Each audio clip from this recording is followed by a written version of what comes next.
बेवफा recording studio Nawada.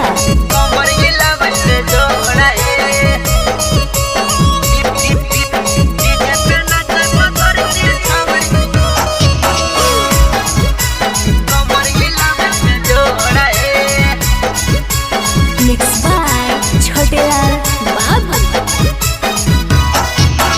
इपटी नदिया उपटी नदिया पनिया मरहिलो रहे। इपटी नदिया उपटी नदिया पनिया मरहिलो रहे। डीजे पे नचे पत्थर की छौड़ी कमर हिलावे बेजोड़ा है।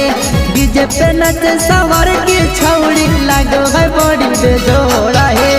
एक पीसा हकई कर कवनो नहीं है जोड़ा है।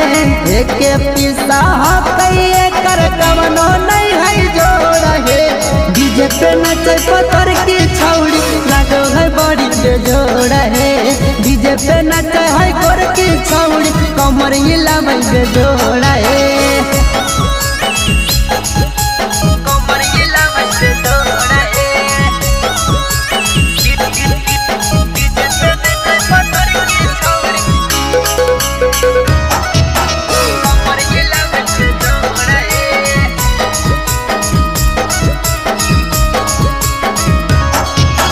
हिलाबू है कमरिया जैसे बस के कने लिया।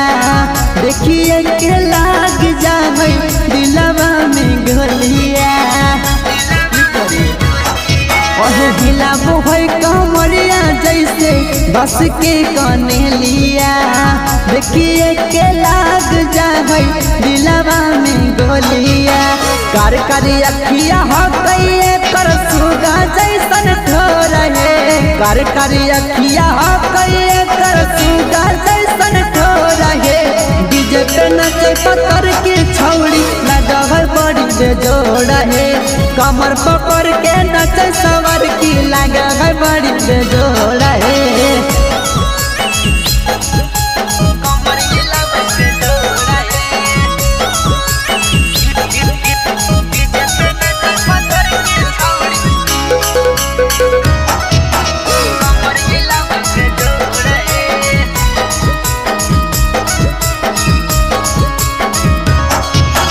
देखिए के मारो हकई छौड़न की अखिया। विक्रम से कारो हकई मीठी मीठी बतिया। हाँ देखिए के मारो हकई छौड़न की अखिया। छोटुआ साजन से करई मीठी मीठी बतिया। मारो हकई झटक दे है दहिया झटका झोर है। मारो हकई झटक दे दहिया झटका झोर है। डीजे पे नचे पत्थर की छौड़ी लगा है बड़ी बेजोड़ा है।